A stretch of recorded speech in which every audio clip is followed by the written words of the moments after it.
In the world where everybody's talking of a crisis and they're always looking for ways that can rejig the economy, give it any fillip to grow.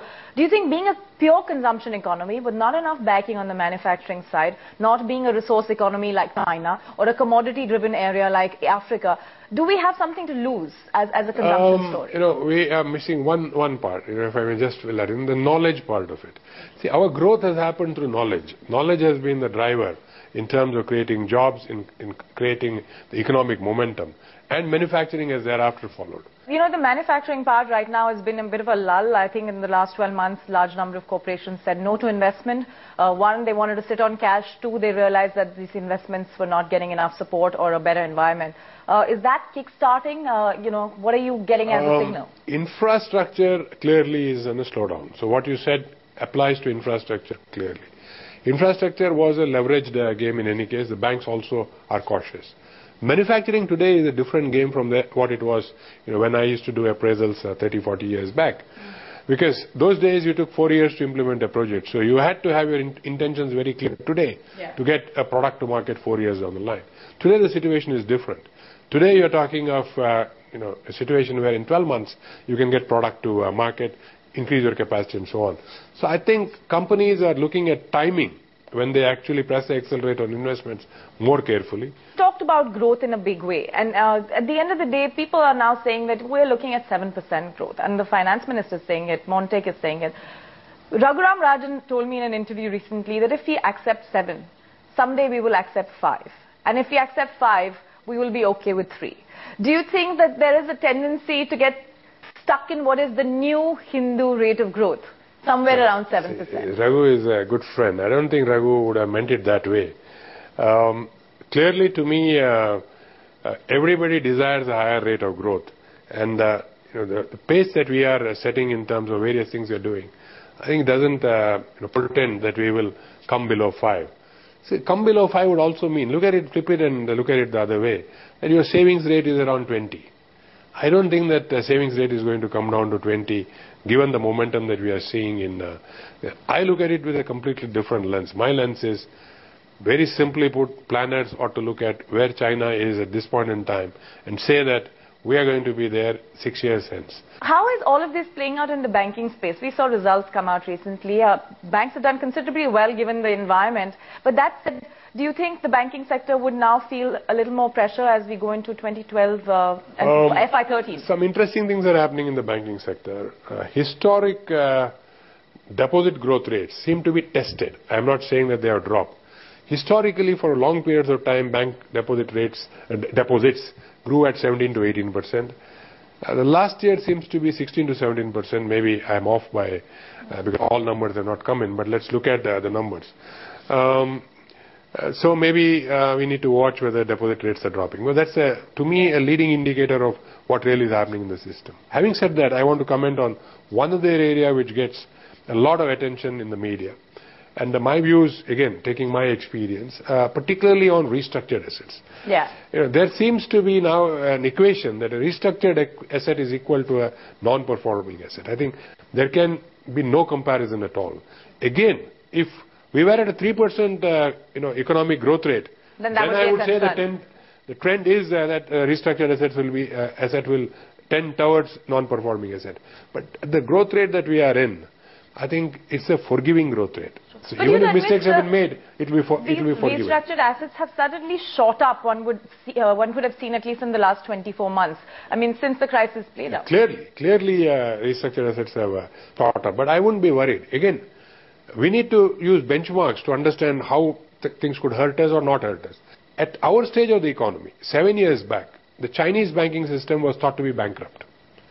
And the bad assets, these are not restructured assets, bad assets in the system were put somewhere around $600 to $700 billion. 50% of GDP, not of the banking system, 50% of GDP.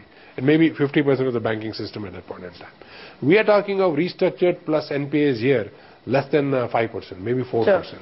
So it's a completely different Somewhere I get a sense you suggest that why don't we just focus on growth rather than just getting so bogged down with some of the other aspects which reflect ratios, including deficits. Shelly, you are hitting the nail on the head. Let's concentrate on growth. Let's facilitate growth. Let's do things we need to get growth. In everything is on the table now. We know what are the bottlenecks. Let's concentrate on addressing those, and the rest leave it to these animal spirits. As RBI governor would hear you say, this is the first thing that he'll say. What about inflation? Right? That's our second biggest. I'll answer that also. Again, my own point of view, and I have the luxury of saying a few things because I say this with great humility. I'm not an economist, so sure. I probably can be pardoned for certain things that I say. See, if you look at inflation, my belief is that if a country is going at the pace we are, my expectation is double digits. 5 to 6% inflation is unavoidable. Yeah. Now, what we have is slightly higher than that, maybe a percentage or two, and that's at the margin that we need to worry about, not the entire base, the 5% that we have. It takes me to technology, a sector that now you've become extremely familiar with and you're well entrenched into it. You've seen what's happened to Infosys. Do you think in many ways the market punished it a little more than the rest of the sector, both in sentiment and in approach? Again, I will not speak of Infosys as operating line would do or the management would do. I will give you my views of the industry, and in that I think we certainly will have a view on Infosys. I think Infosys is always first out of the block. They come and disclose their numbers first and so on, and market conditions first. And I think what's happening with at this point in time is you are shooting the messenger. And Infosys in a large context is a messenger.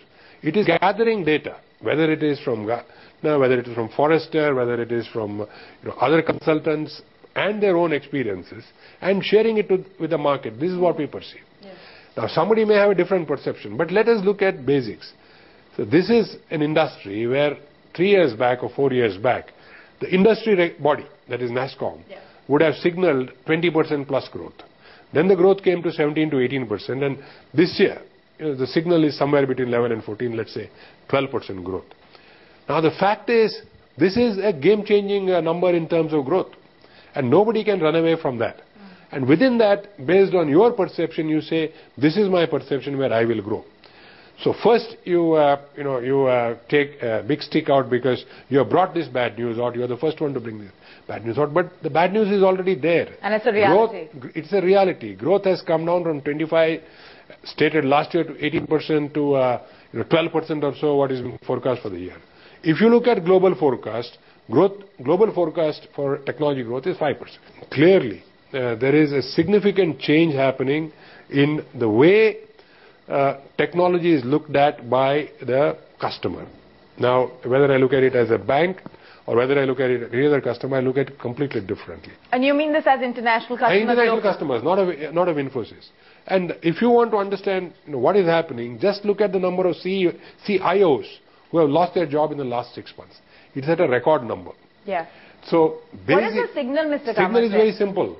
That the CEO is saying, something is happening which my CIO is not catching on, and I now want to drive this myself, or I will have a new team driving this. So, and what are the things that are happening in the system?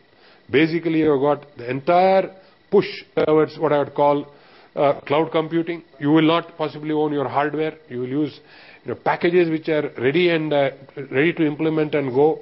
So the whole mix is changing. So what does it mean to Indian software vendors? For a long period of time, application development maintenance, ADM, was the core. Yeah. I think Infosys saw that core shift some years back. And over the last 10 years, from 90%, the significance of that in our mix is now probably around 40%.